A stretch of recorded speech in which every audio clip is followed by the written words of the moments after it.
ನಮಸ್ಕಾರ. SLV ಎಲೆಕ್ಟ್ರಾನಿಕ್ಸ್ಗೆ ಇವತ್ತು 32 inches ಒಂದು LED ಬಂದಿದೆ. ಏನು ಪ್ರಾಬ್ಲಮ್ ಅಪ್ಪ ಅಂದರೆ ಇದು ಯಾವುದು ಟ್ರೂ ವಿಷನ್ನು ಇದು ಏನು ಪ್ರಾಬ್ಲಮ್ ಅಪ್ಪ ಅಂದರೆ ಬ್ಯಾಕ್ಲೈಟ್ ಆನ್ ಆಯ್ತಾ ಇಲ್ಲ, ಮತ್ತು ಮದರ್ ಬೋರ್ಡಲ್ಲೂ ವೋಲ್ಟೇಜ್ ಜಾಸ್ತಿ ಬರ್ತೈತೆ. ಏನಾಗಿದೆ ಅಂತ ಬಿಚ್ಚಿ ನೋಡೋಣ. ಇದು ಬಿಚ್ಚೋಣ.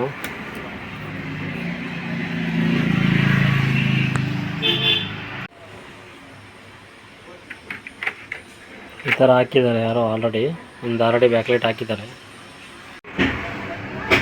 ಇದರಲ್ಲಿ 8 ಬಲ್ಪ್ ಇತ್ತು. ಒಂದು ಸ್ಟ್ರಿಪ್ಪಲ್ಲಿ 8 ಬಲ್ಪು 16, 24, ಟೋಟಲ್ 72 ವೋಲ್ಟೇಜ್ ಆಗ್ತದೆ. 72 ವೋಲ್ಟೇಜ್ಗೆ ನಾನು 3 ವೋಲ್ಟ್ಸು 72 ವೋಲ್ಟೇಜ್ ಆಗ್ತಿತ್ತು. ನಾನೇನು ಮಾಡಿದ್ದೀನಿ ಇವಾಗ ಇದಕ್ಕೆ 6 ವೋಲ್ಟ್ಸ್ ಬಲ್ಪ್ ಹಾಕ್ತಾಯಿದ್ದೀನಿ. 6 ವೋಲ್ಟ್ ಬಲ್ಪ್ಸ್ ಇಂಟು 12ಗೆ ನಿಮಗೆ 72ನೇ ಆಗುತ್ತೆ. ಸೇಮ್ 72ನೇ ವೋಲ್ಟೇಜ್ ಆಗುತ್ತೆ. ಸೊ ಇದು 42 ಇಂಚಸ್ಗೆ ಬರೋ ಬೋರ್ಡ್ ಇದು. ಅದಕ್ಕೆ ಇದು ಆದರೂ ಇನ್ವರ್ಟರ್ ಜಾಸ್ತಿ ಬರ್ತಾಯಿತ್ತು, ವೋಲ್ಟೇಜು ತುಂಬಾ ಜಾಸ್ತಿ ಬರ್ತಾಯಿತ್ತು. ಇನ್ವರ್ಟ್ರಿಂದ ವೋಲ್ಟೇಜ್ ಜಾಸ್ತಿ ಬರ್ತೈತೆ.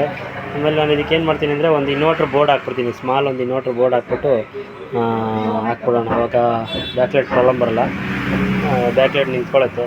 ಸುಮ್ಮನೆ ಇದು ಬ್ಯಾಕ್ಲೈಟು ಸುಮ್ಮನೆ ರಿಪೇರಿ ಬರ್ತಲೇ ಇರ್ತದೆ. 15 ದಿನ ಹಿಂದೆ ಒಬ್ಬರು ಯಾರೋ ಮೆಕ್ಯಾನಿಕ್ ಮಾಡಿಕೊಟ್ಟಿದ್ರಂತೆ. ಸೊ ಅದಕ್ಕೋಸ್ಕರ ನಾನು ಈ ಥರ ಮಾಡೋಣ ಅಂತ ಮಾಡ್ತಾಯಿದ್ದೀನಿ. ನೋಡೋಣ ಎಷ್ಟು ಬ್ರೈಟ್ನೆಸ್ ಬರುತ್ತೆ, ಫಸ್ಟ್ ಹಾಕಿ ನೋಡೋಣ. ಸೇಮ್ ಟು ಸೇಮ್ ಬರುತ್ತೆ ಅಂತ. ಆನ್ ಆಗೈತೆ.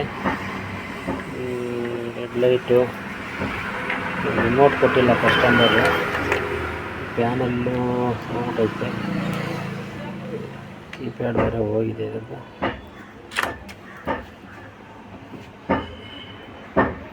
ಆನ್ ಮಾಡಿದ್ದೀನಿ, ಆನ್ ಆಯಿತು, ಲೈಟ್ ಆನ್ ಆಯಿತು.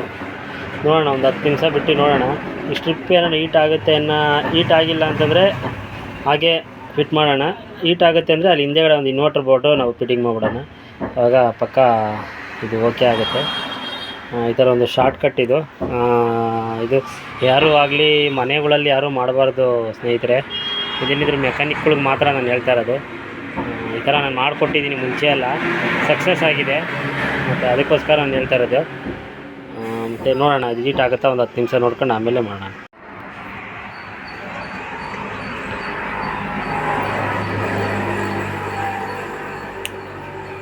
ನೋಡೋಣ, ಓಕೆ ಮಾಡಿದ್ದೀನಿ ಸೆಟ್ಟು. ರೆಡ್ ಲೈಟ್ ಬಂದೈತೆ.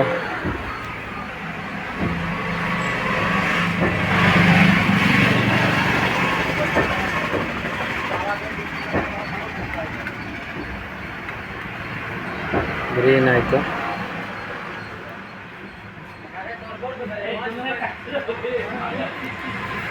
ಟ್ರೂ ವಿಷನ್ ಬಂದಿದೆ. HDMI 2 ಇದೆ. HDMI 2 ವಿಡಿಯೋ ಮಾಡಿಕೊಂಡು ಎಲ್ಲ ವಿಡಿಯೋ ಹೇಳ್ದಂಗೆ ವಿಡಿಯೋ ಮಾಡಿಕೊಂಡು ರಿಪೇರಿ ಮಾಡೋಕ್ಕಾಗಲ್ಲ.